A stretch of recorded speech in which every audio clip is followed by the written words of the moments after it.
Amis investisseurs, bonjour. Écoutez, j'espère que vous allez bien. L'objectif de cette nouvelle vidéo, c'est de vous présenter un peu plus en détail l'investissement dans la valeur, ce qu'on va appeler l'investissement value, dont le père un peu de ce type d'investissement est Warren Buffett. Voilà, donc l'idée c'est de vous montrer de façon, une fois de plus, assez concrète en partageant mon écran, de quelle manière utiliser les principes de Warren Buffett pour investir de façon value dans les actions. Alors, si je reviens déjà dans le tableau qu'on avait vu la fois d'avant, sur quel type d'action acheter.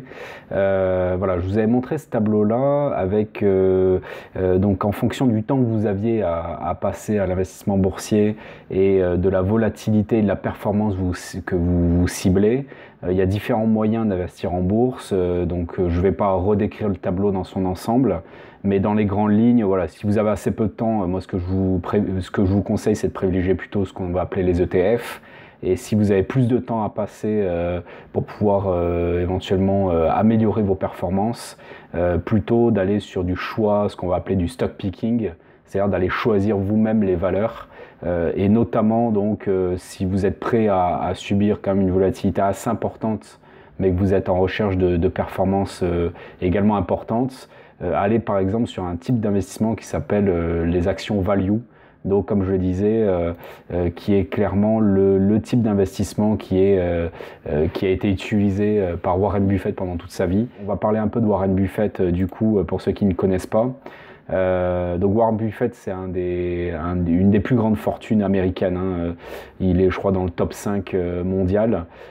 Et donc, il a sa société Berkshire Hathaway qui célèbre son 50e anniversaire cette année, qui est en fait sa holding, son conglomérat dans lequel en fait il investit. En fait, c'est tout simplement une société d'investissement. Et avec son 50e anniversaire, sa performance à l'origine est 163 fois supérieure à celle du S&P 500. De quelle manière on arrive à faire 163 fois mieux que l'indice? C'est tout simplement en gagnant quelques pourcents sur la performance annuelle. Là, je vous ai fait un petit tableau pour vous montrer un peu de quelle manière vous allez pouvoir rapidement vous enrichir en bourse si vous arrivez à faire des performances aussi bonnes que celles de Warren Buffett. Là, on va mettre par exemple un montant initial de 50 000 euros par exemple, et on va comparer deux performances, donc celle, on va dire, du marché qui est à peu près entre 9 et 10% historiquement. Donc on va par exemple mettre 10%, et on va mettre la performance de Warren Buffett qui a été ces 50 dernières années de quasiment 21% par an en moyenne, ce qui est vraiment extraordinaire. Alors là, une fois de plus, quand je vois des vidéos sur les investisseurs qui présentent des performances à 50% annuels, bon, clairement, c'est complètement délirant. Déjà, si vous arrivez à faire du 20% par an, ce sera au niveau de Warren Buffett lui-même. Donc, vous pouvez vous estimer extrêmement performant. Et comme on va le voir dans le tableau ci-dessous, avec du 20% par an, vous pouvez très très rapidement vous enrichir. Donc là, par exemple, en prenant, comme je disais, un montant initial de 50 000 euros, avec une performance par exemple de 20,8% par an, vous voyez, au bout de 16 ans, vous êtes millionnaire. Alors qu'avec du 10% par an, il vous faut quasiment une bonne trentaine d'années. Et au bout de 50 ans, vous voyez que dans le scénario 10% par an, vous arrivez à 5 millions. Sur du 20% par an, vous êtes à 634 millions d'euros, avec un investissement initial de, on va dire, seulement 50 000 euros. Donc ça s'explique tout simplement par les intérêts composés, c'est-à-dire à chaque année, les intérêts que vous générez. Donc par exemple, la première année, avec 50 000 euros, donc 20%, c'est à peu près 10 000 euros. L'année suivante, vous allez de nouveau faire les 20% de rendement sur les 50 000 euros, mais également sur les 10 000 euros. Et plus vous avancez, là on pourrait tracer une courbe de cette évolution du patrimoine, mais en fait, plus vous avancez dans le temps, plus cette courbe est en fait, vous êtes sur une courbe exponentielle. Donc vous allez avoir des performances qui vont grandement s'améliorer dans le temps. Voilà, donc ça c'était pour vous montrer un peu la vitesse à laquelle vous allez pouvoir vous enrichir à partir du moment où vous êtes capable d'avoir un rendement important tous les ans grâce encore une fois aux intérêts composés.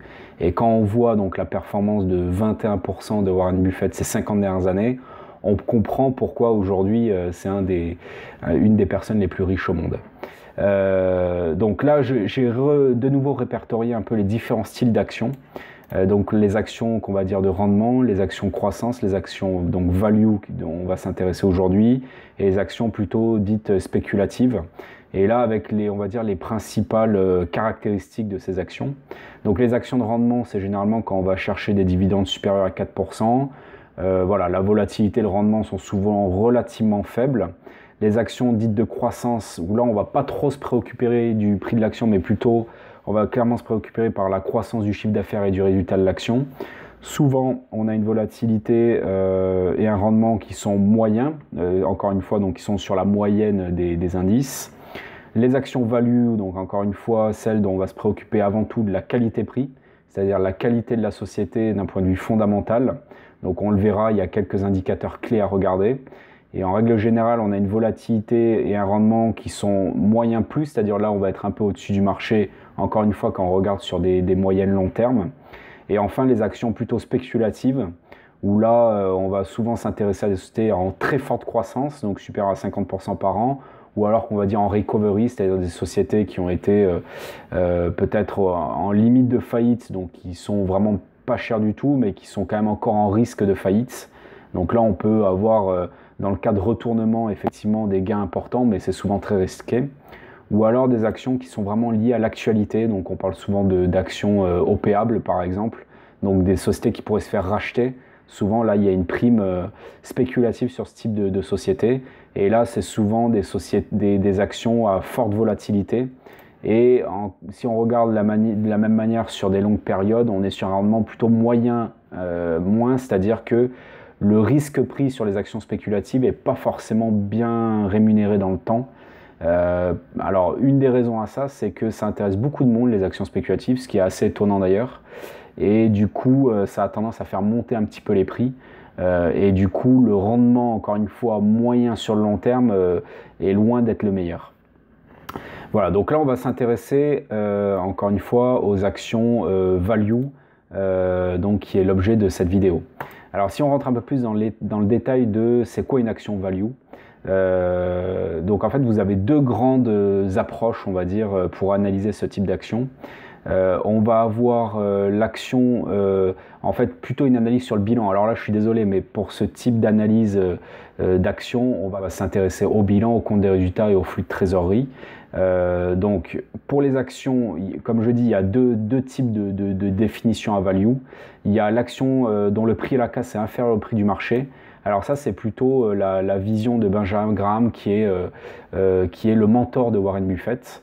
Donc lui, son idée, c'est clairement d'aller analyser le bilan des sociétés et d'analyser celle qui a la casse, c'est-à-dire si on avait à démanteler la société et à revendre tous les actifs de la société, permettrait de récupérer davantage d'argent que le prix auquel on l'a acheté, tout simplement. Donc là, on va voir un exemple un peu qui pourrait correspondre à ce type de société. Et là, le deuxième type d'approche value, c'est plus une analyse sur les comptes de résultats.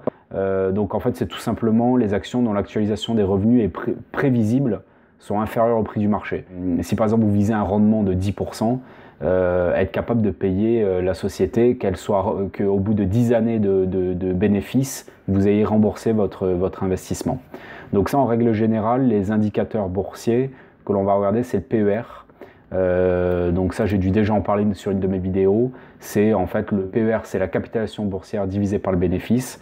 Donc en règle générale, en investissement value, on va chercher une société dont le PER est inférieur à 20. Le price to book, inférieur à 2, c'est la capitalisation boursière divisée par les fonds propres. C'est-à-dire que la capitalisation boursière de la société coûte maximum 2 fois les fonds propres. Ensuite, on va chercher une société qui est sur un marché dans lequel il y a un moat. Alors qu'est-ce qu'on va appeler le moat? C'est tout simplement que son business model a une vraie force sur le marché, c'est-à-dire que il n'y a pas de risque d'avoir de concurrents qui puissent rapidement arriver sur ce marché-là.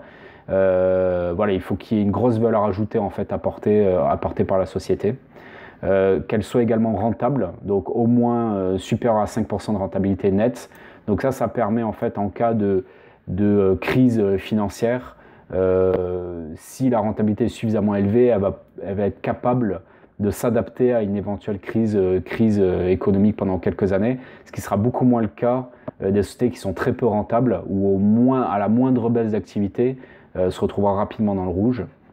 Et après, idéalement, il faudrait que la trésorerie soit positive, ou alors un endettement qui soit maîtrisé. mais en tout cas, il faut éviter les sociétés trop endettées qui, un petit peu comme la rentabilité, pourraient être rapidement en difficulté en cas de crise économique.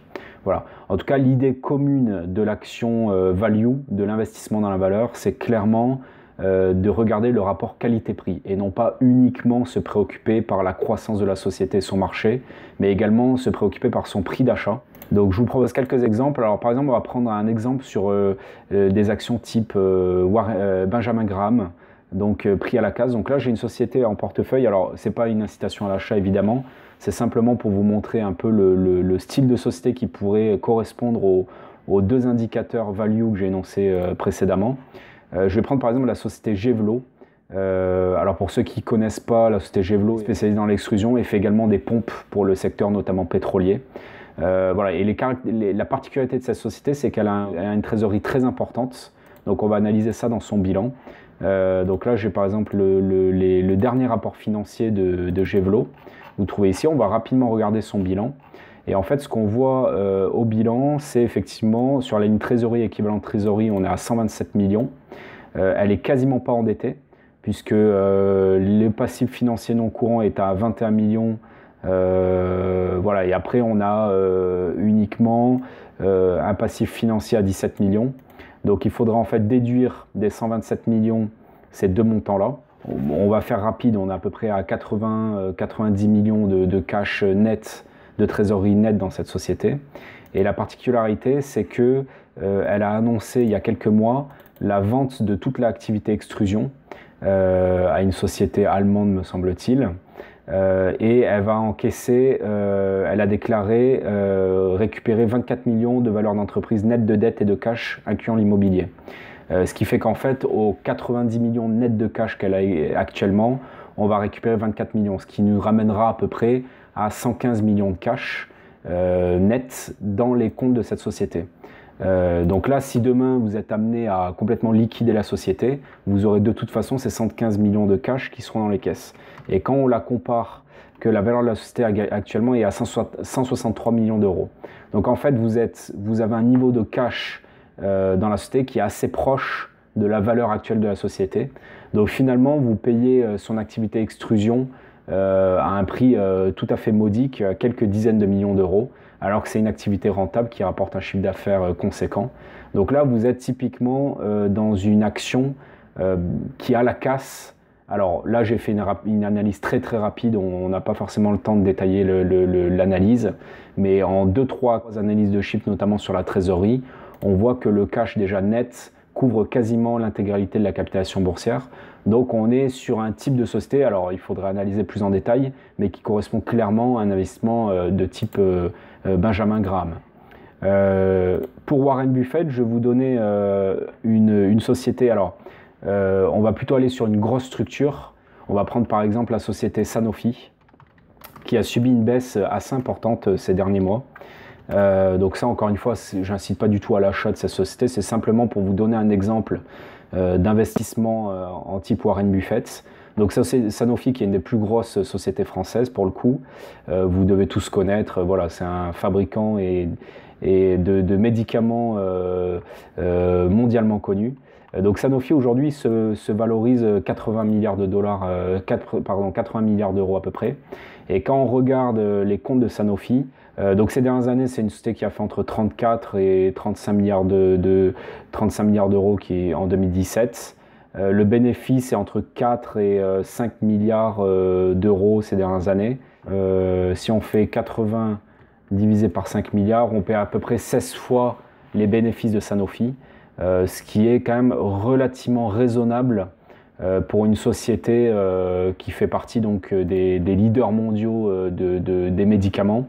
Alors, vous n'êtes pas sans savoir que la population mondiale est vieillissante, donc a priori on va avoir tendance à de plus en plus de besoins de médicaments, donc c'est plutôt une société qui va avoir tendance à grossir a priori sur les prochaines années. C'est une société qui est très rentable, puisque du coup elle a une marge d'exploitation de 25% et une marge nette de quasiment 15%. Donc ça prouve bien qu'on a un MOAT qui est très important. Et on paie à peu près, le cours sur actif net est de 1,31. Donc si je reprends mes ratios de tout à l'heure, le PER est inférieur à 20, le price to book est inférieur à 2, le MOAT il est clairement là, puisqu'on est sur une des sociétés les plus importantes au monde dans le domaine du médical. Voilà, et c'est pas demain qu'on changera les médicaments développés par Sanofi. Quoique, il y a peut-être les génériques, mais en tout cas, ils ont quand même une part de marché conséquente. La rentabilité est supérieure à 5% et la trésorerie positive, on peut le vérifier. On est peut-être un petit peu endetté. Les prévisions sur 2018 sont de 13 milliards, sachant qu'on a un EBITDA de 11 milliards, donc on a une dette qui est quand même tout à fait maîtrisée pour la taille de la société, puisqu'on la paie à peu près une fois l'EBITDA. Voilà, donc on rentre à peu près dans tous les critères d'un investissement qu'on dirait value, d'autant plus qu'un verse un dividende assez conséquent de 3 € prévu sur 2018, qui correspond à peu près quasiment 5% de rendement. Donc on la retrouve en plus dans la classe des actions à dividendes. Je dirais qu'un joue un peu sur les deux tableaux. Voilà. Après la récente baisse, puisqu'effectivement, si on regarde le graphique, il y a eu une baisse assez conséquente quand même ces derniers mois. Alors je vous avoue, je n'ai pas analysé plus en détail que ça l'action Sanofi. Il faudrait comprendre l'origine de cette baisse. Il doit y avoir quand même une actualité pas forcément favorable. Maintenant, si je me place à 5 ans, a priori, on a quand même touché un point bas des 5 dernières années, à 63 €. Elle était montée jusqu'à quasiment 100 €. Voilà, donc ce serait quand même à analyser exactement le contexte et voir ce qui se passe. Mais sur le papier, on a quand même une société qui a peut-être été survendue et qui aujourd'hui a un prix qui correspond à un investissement de type value. Voilà. Ben écoutez, j'espère que ce type d'investissement value, vous voyez un petit peu plus à quoi ça correspond. Encore une fois, je pense que c'est aujourd'hui un type d'investissement qui n'est pas assez exploité, alors que pourtant les plus gros investisseurs de ce monde comme Warren Buffett l'utilisent au quotidien depuis plus de 50 ans. Voilà, donc moi c'est une méthode que je vous conseille d'analyser plus en détail et d'utiliser sur vos prochains investissements. Voilà, si vous avez des questions, n'hésitez pas et je vous dis à très bientôt.